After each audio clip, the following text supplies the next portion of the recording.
Hola, bienvenidos a una nueva expedición semanal en la búsqueda de tesoros espirituanos. Hoy indagaremos sobre esta casona, ubicada en la calle Céspedes con el número 8. Acompáñenme.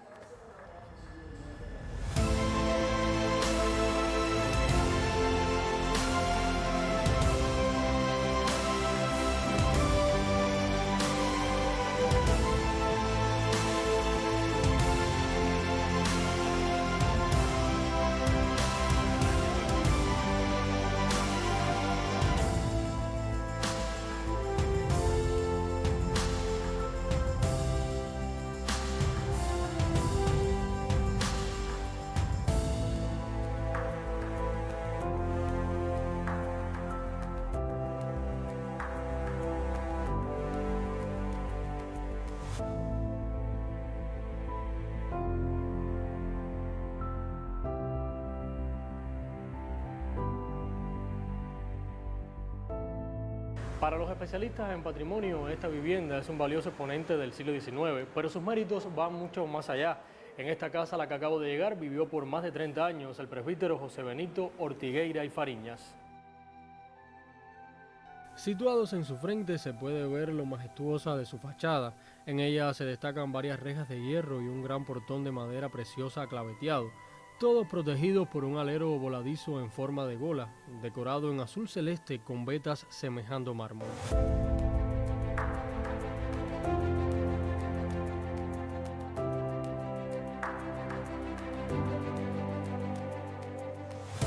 Traspasamos el umbral y nos encontramos con 16 habitaciones, muchas de las cuales tienen vista hacia el patio, en el que se destaca su claridad y frescura, características de la mayoría de los domicilios de la época colonial. Tan valiosos como sus techos y carpintería fueron las pinturas murales que decoraron su amplia sala principal, por la que hoy caminamos, ejecutadas por artistas locales anónimos y de las cuales aquí podemos ver una muestra. Era costumbre en el siglo XIX dibujar guirnaldas, cenefas y figurillas en las paredes de las casas, elementos que se han podido rescatar al implacable tiempo para disfrutar lo que sin dudas fue un arte. Sin embargo, lo más probable es que pocas personas de las que transitan sin detenerse por la acera donde se ubica esta mansión conozcan que en ella existen secretos guardados. Las viviendas son referentes de la arquitectura y el gusto estético de una época. Son además una fuente de información, sobre todo si han hospedado a figuras relevantes.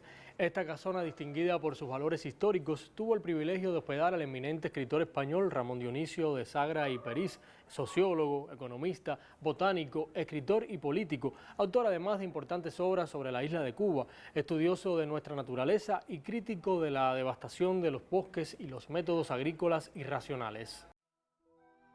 De la Sagra, quien por sus ideas racionalistas tuvo algunos problemas con la Inquisición, llega a La Habana en junio de 1823 y asume el cargo de director del Jardín Botánico y profesor de la Cátedra de Botánica.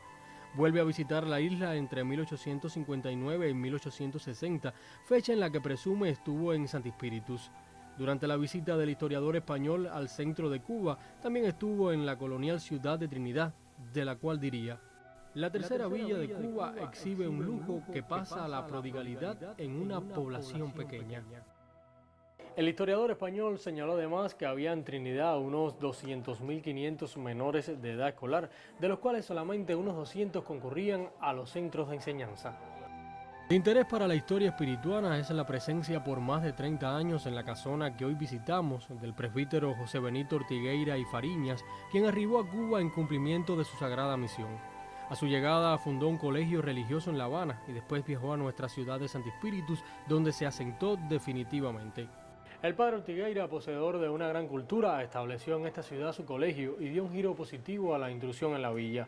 Según recoge la historia, estabilizó la denominada escuela patriótica, aplicó nuevos métodos de enseñanza y se destacó por su prestigio y dedicación al magisterio. En su plantel estudiaron espirituanos que combatieron al colonialismo español como Marcos García y Castro, Honorato del Castillo y Cancio, José Miguel Gómez y Gómez y Rafael Río Entero, así como el eminente médico Antonio Rudecindo García y del Rijo.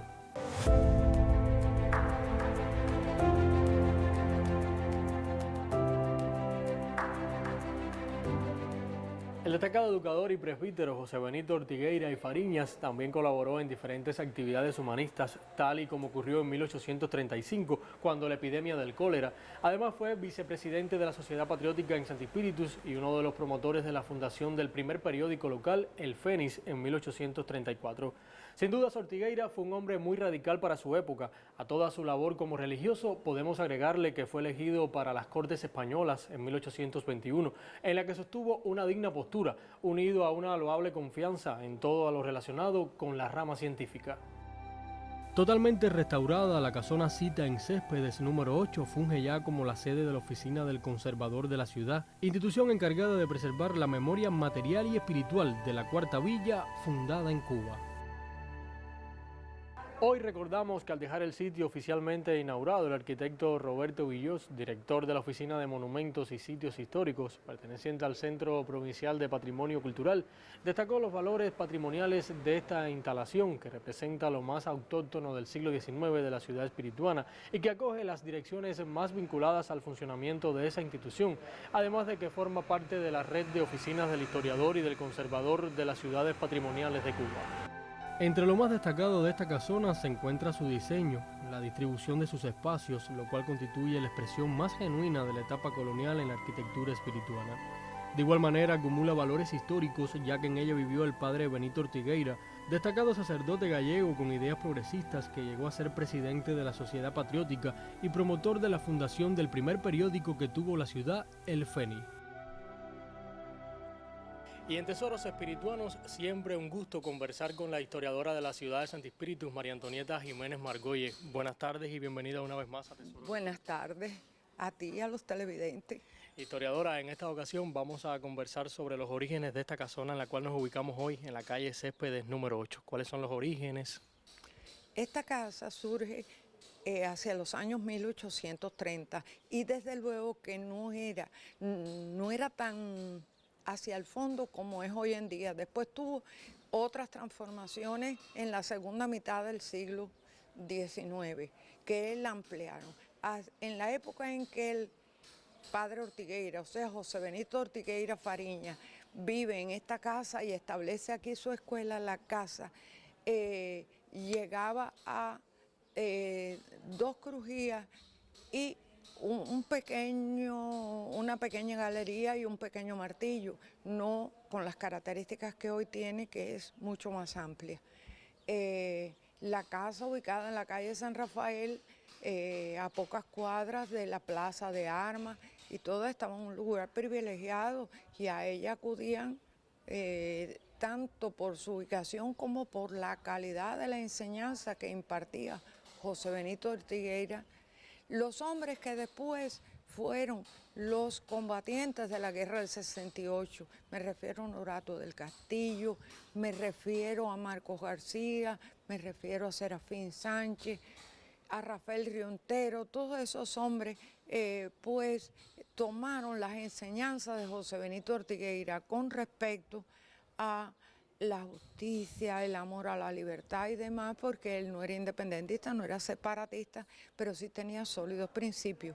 Y en su época en España lo consideraban liberal de extrema izquierda. Historiadora, cuando en el año 1866 fallece el padre Benito Ortigueira, ¿qué sucede con la casona? Cuéntanos un poco la trascendencia histórica precisamente. Bueno, la casa la adquiere el jurista Luis Álvarez Palacio y posteriormente, ya en el siglo XX, es que se divide en 2 la casona y ya 2 familias ocupan la casa. Es conocida como la casa de los Echevarría, el que era trabajador de la tienda de La Habana y su familia vivían en esta parte, en la otra vivían la familia de Tony Vázquez y viven todavía. Esta pasó a ser de una instalación de turismo y después, actualmente, es la sede de la Oficina del Conservador. Para bien de todos los espirituanos. Una vez más, muchísimas gracias a la historiadora de la ciudad de Santi Spíritus, María Antonieta Jiménez Margolles, siempre dispuesta a compartir estos tesoros espirituanos.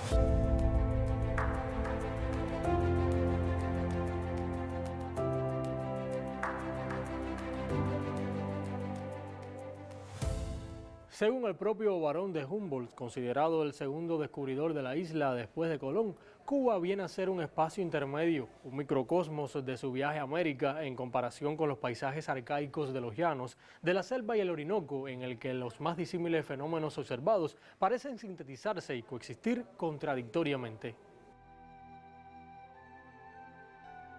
Otro de los hombres ilustres que hizo presencia en la ciudad de Santi Espíritus fue Gabriel de la Concepción Valdés, poeta representativo del romanticismo. Muchos de sus poemas son de carácter popular y expresan la cotidianidad de la isla en aquellos momentos. Plácido, seudónimo con el que firmaba sus obras, fue el poeta de mayor aceptación y divulgación en Cuba, además de ser considerado uno de los iniciadores del criollismo y el siboneyismo en el movimiento lírico cubano.